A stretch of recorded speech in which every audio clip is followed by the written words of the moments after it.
Welcome to The Explainer. Today we're diving into a real scientific detective story. It's pretty incredible. It connects one single gene to the super complex workings of the brain. And it all kicks off with a mystery that's had scientists scratching their heads for years. All right, so let's get right into it. The big question here is, what happens when you take a single gene, one that's been linked to autism, and you just switch it off? Well, the answer is going to take us on this wild ride, from the genetic code itself to how animals behave, and right into the nitty-gritty of how the brain is wired. So, where does this whole thing start? Well, like a lot of modern medicine, it starts with a tiny clue in our DNA. Years back, scientists were looking at huge sets of data, and they noticed something. A specific spot on chromosome 5 kept popping up in connection with autism spectrum disorder. But a region is kind of like saying a suspect lives in a certain city. You need a street address. They had to narrow it down, and they eventually landed on one specific gene, moazine. And believe me, this wasn't an overnight discovery. This detective story played out over more than a decade. It started back in 2009 with that genetic marker. A few years later, they figured out that marker messed with a regulator, which then controlled the moazine gene. So to finally figure out what this gene really does, researchers pulled out the big guns, CRISPR. They used it to create mice that were born completely without the moazine gene. So now the stage was set. The experiment could finally begin. Okay, so you've got these mice with one gene missing. What happens now? What do they do? The next step was pretty straightforward, but absolutely crucial. They just watched them.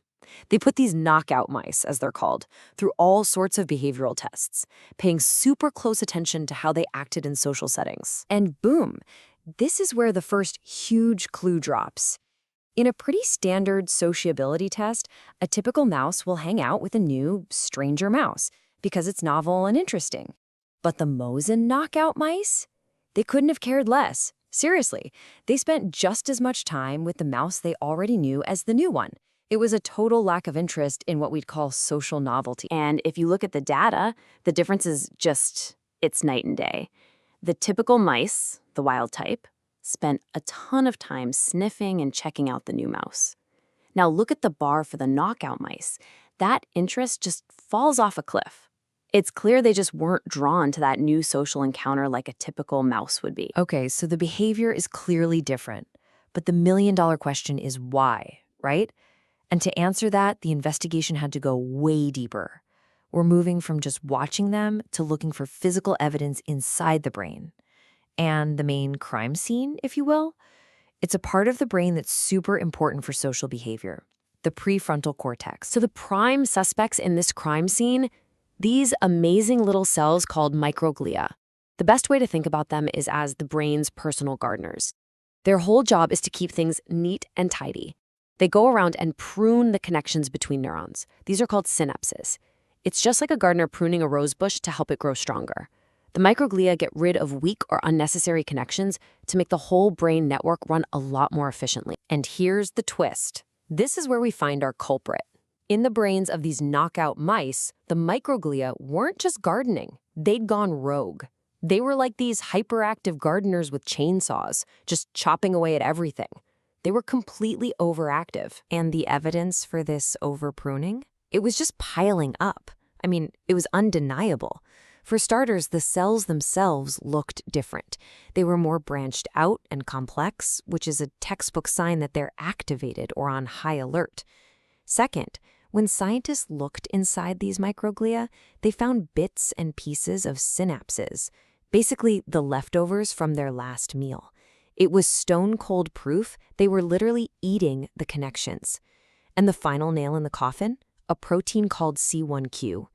This protein acts like a little eat-me tag on synapses. And in these mice, the brain was flooded with these tags. The gardeners were tagging and destroying connections like there was no tomorrow. Okay, so we've got our culprits, the microglia. But who was giving them their marching orders? Right? What was their motive? What signal was telling these gardeners to go totally haywire? To figure that out, the scientists had to go back to the source code, back to the genetics. And they found the smoking gun. Turns out, knocking out that moisin gene caused a major disturbance in something called the interferon signaling pathway. Now, this is a really powerful alarm system in our bodies, usually meant to fight off things like viruses.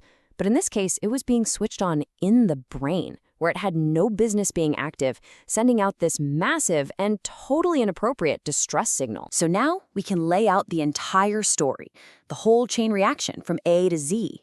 It all starts with that one missing gene that kicks off this rogue immune signal, the interferon pathway. That signal, in turn, puts the microglia, our gardeners, on red alert. They become hyperactive and start pruning way too many connections in the prefrontal cortex. And the final domino to fall? That overpruning leads to the exact social problems we saw in the mice at the very beginning. See? It's a perfect, tragic chain of events. Okay, so that brings us to the most hopeful and maybe the most important question of all. If this chain reaction is the problem, can we break the chain? Can we fix it? What would happen if we could step in and block that rogue immune signal? And that is exactly what they did next. The researchers took these same knockout mice and gave them a special drug, an antibody that is designed to do one thing and one thing only: block that specific interferon signal that was causing all the problems. And the results? Honestly, they were stunning. The untreated mice, well, they still had no interest in the new stranger. But the mice that got the drug that blocked the signal, their social behavior came right back. It was totally restored. They were curious about the new mouse again, acting just like typical mice. The behavioral problem? It was gone. And get this, the fix wasn't just skin deep. It wasn't just about behavior. It worked on a fundamental biological level too. So this chart here is basically measuring how well the synapses are working. You can see in the untreated mice, that function is way down, but look what happens after the treatment. It's right back up to normal, back to healthy levels. So let's just put this all together. The treatment worked across the board.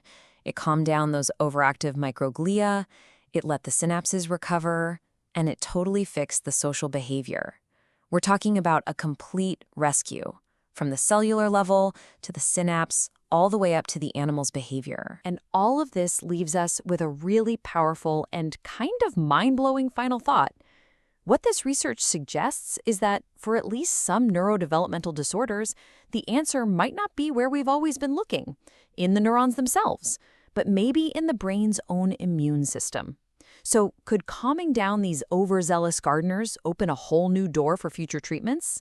That's the question that researchers are now more excited than ever to answer.